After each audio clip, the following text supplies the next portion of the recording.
Assalamualaikum warahmatullahi wabarakatuh. A'udzubillahi minasyaitonirrajim. Bismillahirrahmanirrahim. Alhamdulillahilladzi hadana li hada wa ma kunna linahtadiya laula an hadanallah. Asyhadu an la ilaha illallah wa la syarikalah wa asyhadu anna Muhammadan abduhu wa rasuluh la nabiyya ba'dah. A'udzubillahi minasyaitonirrajim. Bismillahirrahmanirrahim. Ya ayyuhalladzina amanu dzkurullaha dzikran katsira fasabbihu bukratan wasilah, amma ba'd. Para sadikin, para jamaah, sahabat, kolega, mari kita bersyukur alhamdulillahirabbil alamin ala kulli halin wa ni'matin, dan senantiasa bersalawat Allahumma sholli ala sayyidina Muhammad wa ala alihi wa ashabihi. Kita lanjutkan di akhir dari ngaji kita di hari Selasa yang lalu, bahwa kita diminta untuk senantiasa berpikir. Zikirnya salah satunya kemarin itu adalah wallahu sahidi, Allahu khadiri, Allahu muta'ali alaihi. Kalau zikirnya seperti ini, yaitu Allah yang menjadi saksiku, Allah yang hadir dalam hidupku, Allah yang mengawasiku, ya, pengawas atas diriku, maka mereka itu adalah al-muraqabati madhkurati intaha. Maka Allah membantu kita untuk melakukan muraqabah, pengawasan senantiasa. Wa ma'akum aina ma kuntum, di mana saja Allah selalu bersama kita. Wa ma'akum aina ma kuntum, Allah bersama kita dimanapun kita berada. Itu namanya muraqabah af'al kita. Mari kita lanjutkan. Wa qala al-mu'allif fi hadzal kitab wa nafa'allahu bi ulumiha fid dharain amin ya rabbal alamin. A'udzubillahi minasyaitonirrajim. Bismillahirrahmanirrahim. Wa qad arsadal musannifu bidzalik abid. Imam Ghazali memberikan petunjuk kepada ahli ibadah, insyaallah kita semua, ila ayyatiya bi ibadati ala wajhil akmal, agar ia, artinya kita melakukan ibadah-ibadah itu dengan sempurna, min ikhlasi, semuanya karena ikhlas, wa faraghil qalbi, dan penuh dengan kosongnya hati, ya, sholat tapi tidak mikir kemana-mana. Ketika sholat ya hati kita kosong menuju Allah. Min sawaghil dunya, seringkali orang itu tidak kosong karena min sawaghil dunya, yang disibukkan dengan urusan dunia. Allahu Akbar, yang dipikir macam-macam. Itu berarti sholatnya belum sholat torekoh, belum sholat makrifat, masih sholat syariat. Fisiknya saja yang melakukan, jawarihnya, anggota badan saja yang melakukan gerakan, tapi hatinya belum tertuju pada Allah. Bapak sekalian, wa man tamakkana min tilkal muraqabati fi ibadah, dan siapa saja yang dapat melakukan muraqabah fil ibadah, di dalam ibadahnya, baik ibadah mahdhah maupun ghairu mahdhah, ibadah langsung maupun ibadah muamalah, aliman bi annahu yunaji malikal mulk, ya berarti sedang mengetahui dan dalam pengawasan, ya, malikul mulk, raja diraja. Itu enak Bapak Ibu sekalian, kalau kita sholat ibadah dalam seakan-akan kita bersama Malikul Muluk, Raja di Raja, ya ini Allah Subhanahu wa taala. Dzaba anhul waswas sodir anil jahli. Kalau seorang seperti ini sudah bisa melakukan muraqabah, maka hilanglah atas dirinya rasa was-was di dalam sodrun, hatinya, anil jahli, dari rasa kebodohan.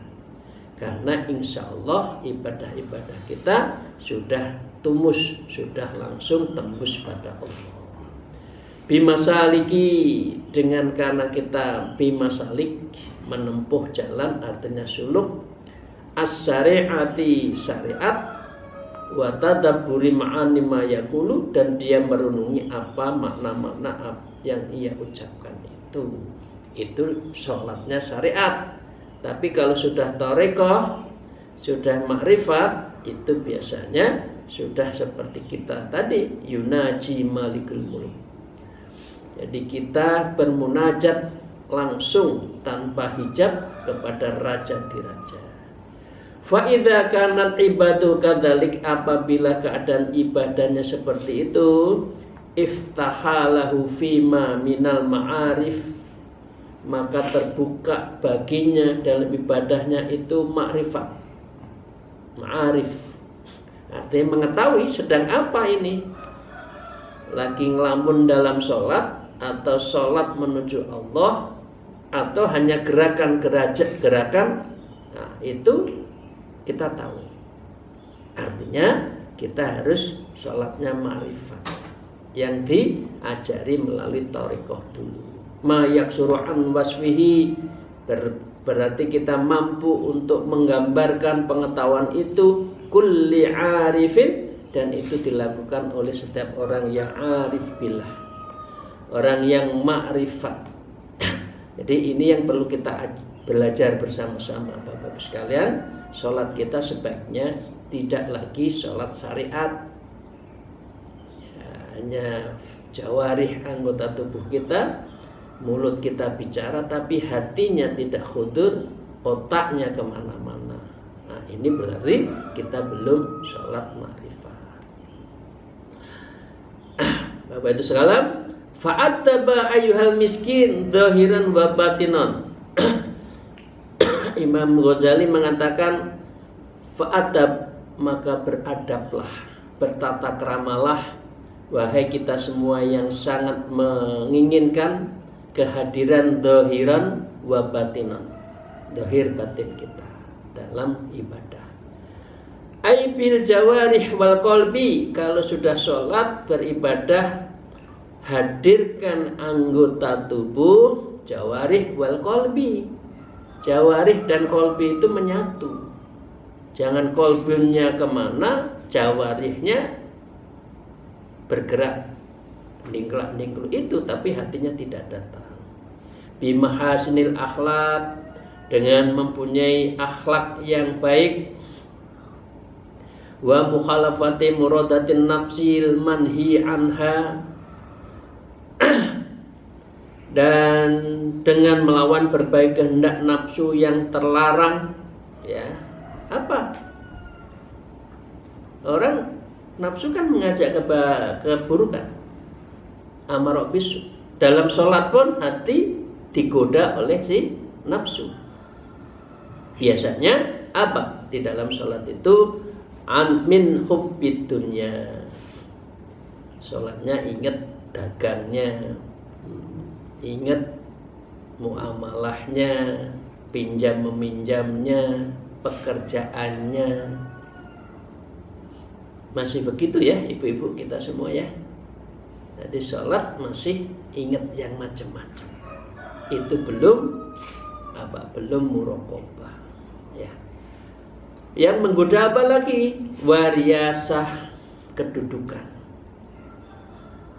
Bahkan sholat pun niatnya untuk mencari kedudukan. Nah, padahal liya'budun itu ya liya'budun, liya'rifun, ma'rifat, itu aja.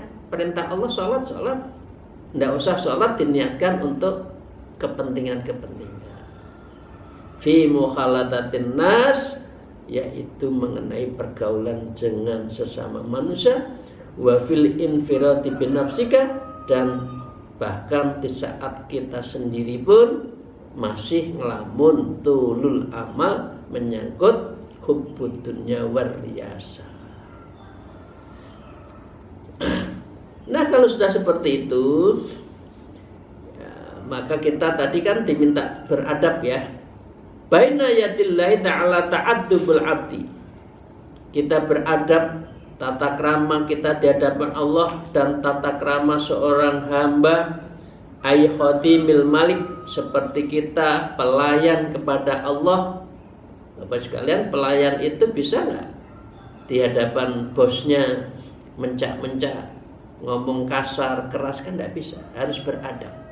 Sholat pun seperti itu. Au akha wahidin mir ra'iyatin, dan sebagai salah seorang dari berbagai rakyatnya kepada pemerintahnya, kepada presidennya. Jadi harus pakai adab. Nah, kalau orang bisa beradab seperti itu, apa yang harus dia rasakan? Ad-dalilu, kita merasa rendah. Orang biasa di hadapan orang besar. Kita di hadapan Allah, maka kita harus ad-dalil. Aina baina yadil, artinya kita jelas posisi kita itu siapa, yaitu orang rendah. Wal mudnibin, kita harus merasa banyak dosa di hadapan Allah. Ay mutahammil dzambi, artinya kita banyak menanggung dosa. Itu doanya siapa? Ilahi lastu bil firdaus itu ya, itu Syekh Abu Nuwas itu. Jadi ya Allah, saya itu bukan ahli surga, tapi saya juga nggak kuat di neraka. Siapa lagi yang bisa ngampuni selain Engkau ya Allah? Nah, itu kan munajatnya Syekh Abu Nuwas. Fi hadratil malik, maka kita harus merasa hina, banyak dosa di hadapan Malik. Ay mutawil sultanih, yaitu adalah yang menguasai kerajaan. Al-Jabaru, Allah yang maha perkasa. Ay alladzi yaqtulu indal ghadab, yang dapat melakukan kemurkaan saat Allah murka kepada umatnya yang ahli maksiat. Ya, Al-Jabaru. Al-Qaharu, yang lagi pemaksa.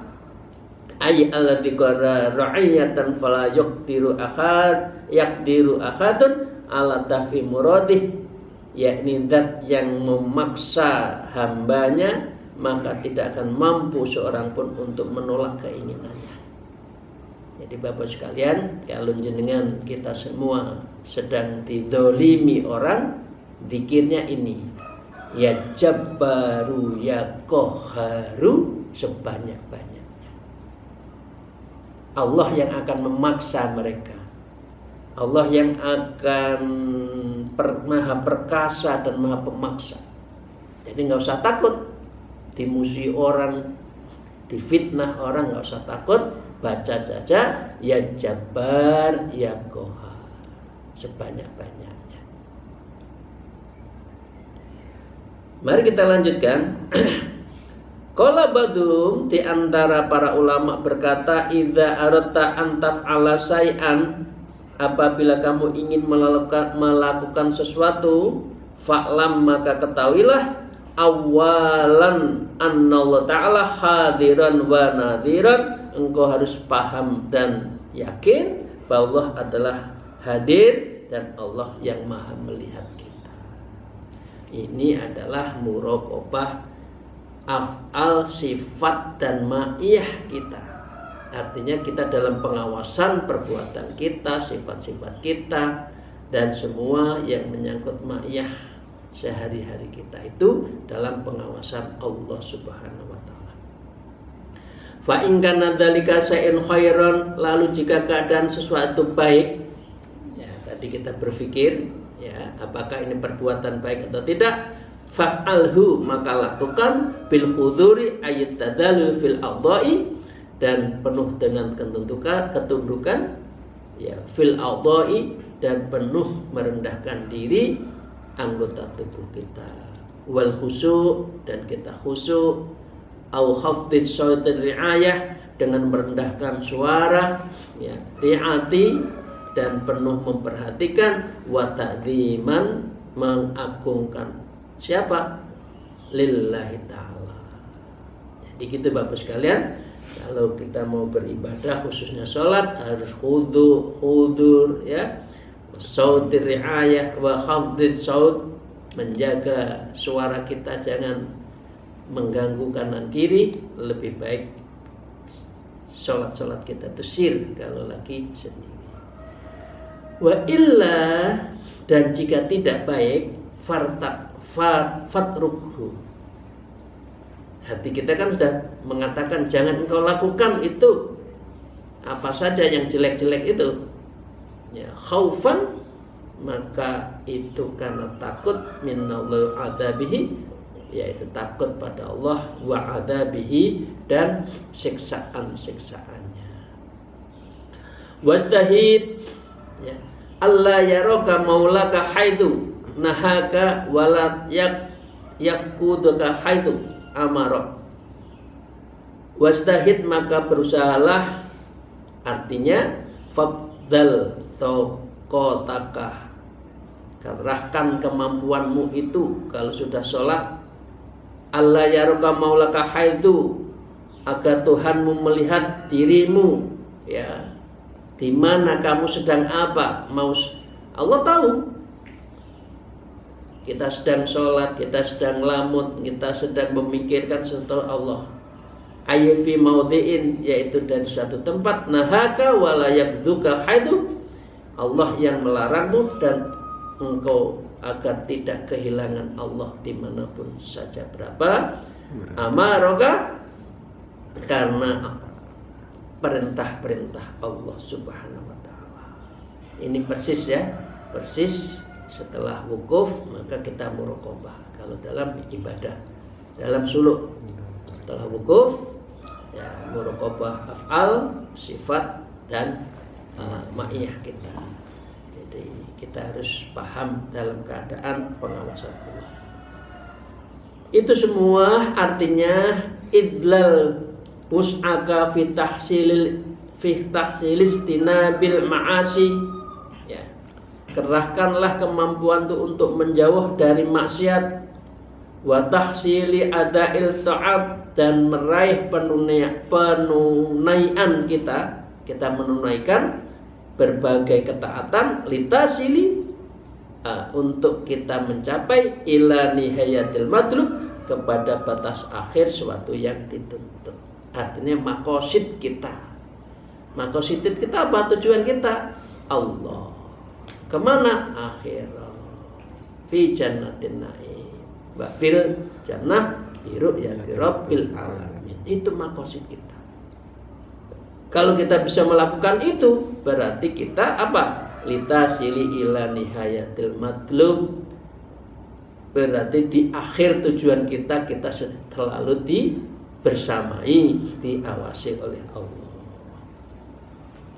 Walan taqdiru ala dzalik, dan kamu tidak akan mampu mencapai hal itu, artinya muraqabah itu tidak sampai mencapai tujuan maqasid, illa bi an tuwazzi'a, kecuali dengan membagi aituqassamu, waktu-waktumu itu, auqataka wa turattiba aurataka, ya, dan waktumu itu untuk mengatur tugas-tugasmu, aitadhaifaka, yaitu pekerjaan-pekerjaan kita, min sobahika ila masaika, semenjak hari matahari terbit sampai hari menjelang malam. Artinya hidup itu diatur. Saat mana ibadah, saat mana kita bekerja, saat mana kita bermuasyarah bainan nas. Itu Bapak sekalian, jangan semua dihabiskan untuk urusan pekerjaan. Pekerjaan ndak ono entae, nggak ada habisnya. Itu berarti kita itu istighalat dunya, kita dibelenggu oleh dunia. Padahal dunyolah yang harus kita kendalikan. Maka dengan demikian fasghi, engkau harus punya rasa condong, harus miring. Miringnya mana? Miring kepada Allah. Jangan miringnya ke donyo, jangan. Aimila artinya harus kita condong illa ma yulqa, kepada sesuatu yang tersampaikan, ayablugha yaitu sesuatu yang sampai, ilaika min amri ta'ala yaitu kepadamu berupa perintah Allah. Itu yang kita condong. Jangan condong kepada yang dilarang oleh Allah. Jangan condong kepada dunia, tetapi kita akhirat, meskipun kita tidak boleh melupakan dunia. Wabtaghi fima ataqal daral akhirah wala tansa nasibaka minad dunya. Bapak sekalian, alaika min hini ya, wal matlubati, artinya kita harus alaika kepada kita semua, min hini taskidu min manamika ila waqti wa ruju'ika ila madja'ika, kepada dirimu semenjak kamu bangun tidur sampai kamu kembali ke pembaringan. Artinya tidur hatta naum itu harus terukur. Jangan semua dihabiskan urusan dunia, tetapi harus berorientasi kepada akhirat. Dunia tetap dijalankan. Itu Bapak sekalian ya. Jadi Imam Ghazali, hidup itu harus terencana. Sholat 5 waktu ya, rawatibnya dijaga, sholat malamnya dijaga. Ini terukur. Kalau jenengan kerja sampai jam 11 capek, bangunnya mesti subuhnya mau hilang. Karena itu jam 8, jam 9 sudah harus mapan tidur. Nah, biar apa? Biar jam 2, jam 3 sudah bangun sholat malam. Jadi kalau orang seperti itu biasanya hidupnya tertib. Kapan ngaji Quran, kapan ngaji sholat, kapan zikir fil qalbi, artinya dalam kerja, kapan zikir fil adab, itu semua dijalankan. Bapak sekalian, itu prolog dari kitab ya. Ini sudah beberapa kali ya, kita masih dalam penghantar muqaddimahnya. Sekarang mulai bab 1 dari bab 1 poin 1 di dalam kitab ini. Sedikit aja. Al-faslun fi adabil istiqadhi minan naum wa adabil lubsi. Fasal mengenai tata krama bangun tidur dan tata krama berpakaian. Wa qala al-mu'allif fi hadzal kitab wa nawfima bi ulumiyya fid darain fa idza istaqatta minan naum fastahid ala tasqaido qabla tulu'il fajr.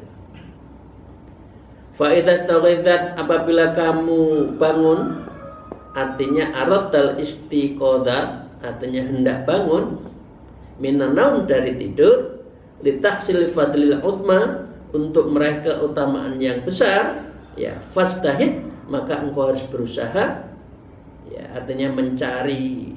Fisik kita harus kuat. Kok nggak ada, hilang is karena punya saya hilang, bawa sini.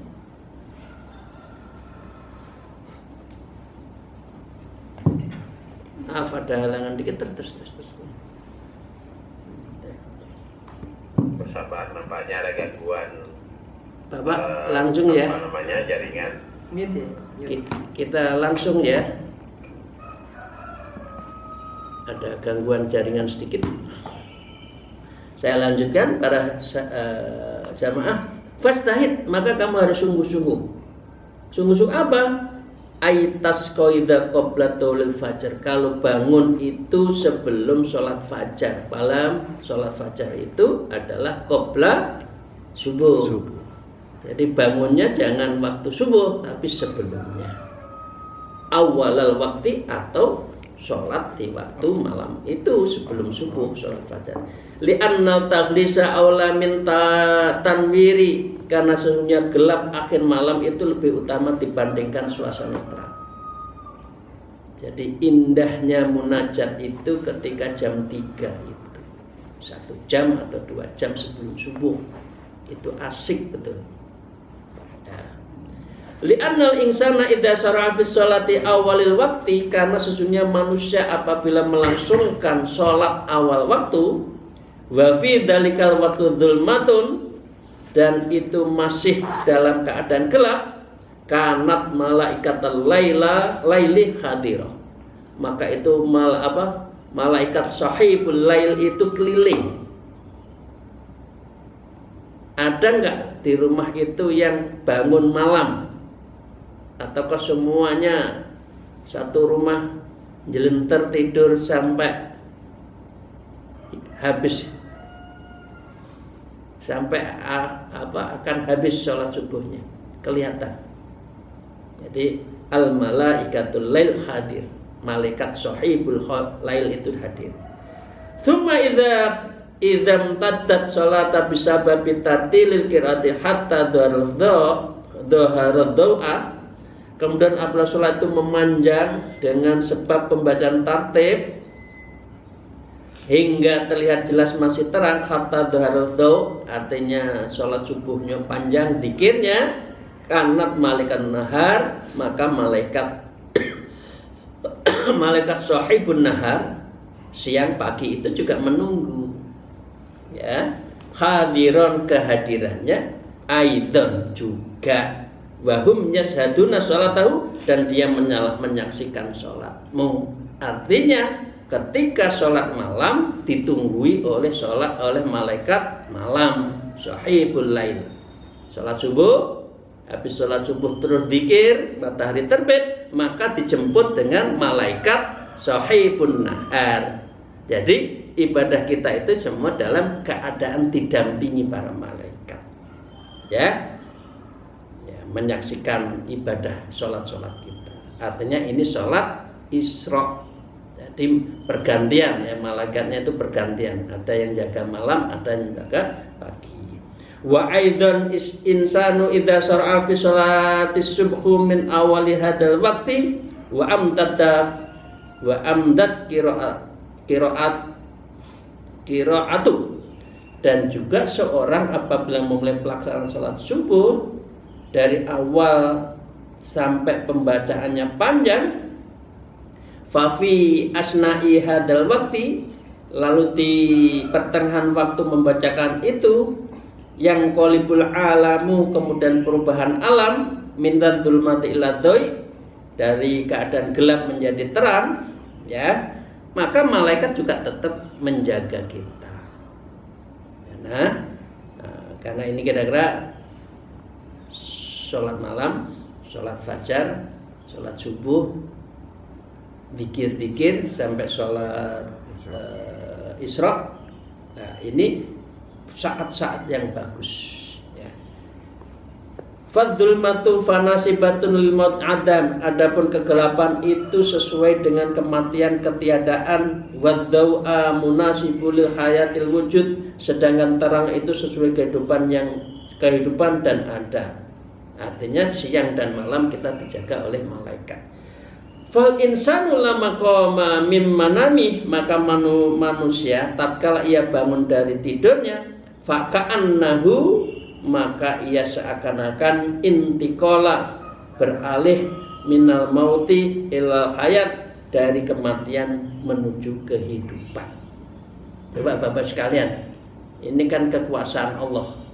Kita tidur seakan-akan mati lah kita apa kan tidak tahu, tapi Allah bangunkan. Nah, itu kan kekuasaan Allah. Ada juga yang tidur langsung wafat juga ada. Karena itu kan sebelum tidur kan ada doanya kan. Saya ulang, kebiasaan dan biasakan 1 Kulhu 3 kali, Al-Falaq, An-Nas, Fatihah, sholawat nariyah, ayat kursi, istighfar kali,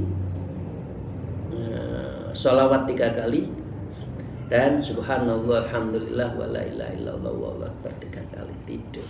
Jadi seakan sewaktu-waktu Allah meneruskan mati kita tadi, maka kita dalam keadaan husnul khotimah karena kita sedang suci. Dari ketiadni ilal harokah, dari keadaan diam kepada bergerak. Alhamdulillahirabbil alamin kan? Kita gereteh-gereteh itu kan? Nah, wa hadhil halatul majibatu tashadul uqul. Kondisi ini adalah hal yang menakjubkan dari akal kita. Dari nggak ada menjadi ada. Dari tidur tahu-tahu ada, bangun lagi. Ya. Bi annahu la yaqdiru ala hadza taklif illal khaliq bil hikmah. Itu semua sesungguhnya tidak ada sesuatu yang bisa melakukan perubahan kecuali al khaliq Allah bil hikmah, dengan segala hikmahnya. Fakhina idhi yastarirul aqlu binuri hadil ma'rifah, maka dengan demikian akal menjadi cemerlang karena kita menjadi tahu itu semua karena ma'rifatullah kita.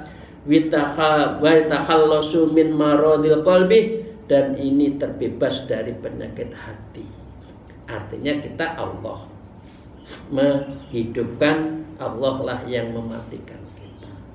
Fa'in aktsara khalqi, karena sesungguhnya mayoritas makhluk waqu'uti fi amril qulub, mereka terjerumus dalam keadaan penyakit hati. Apa itu penyakit hati itu? Hubbud dunya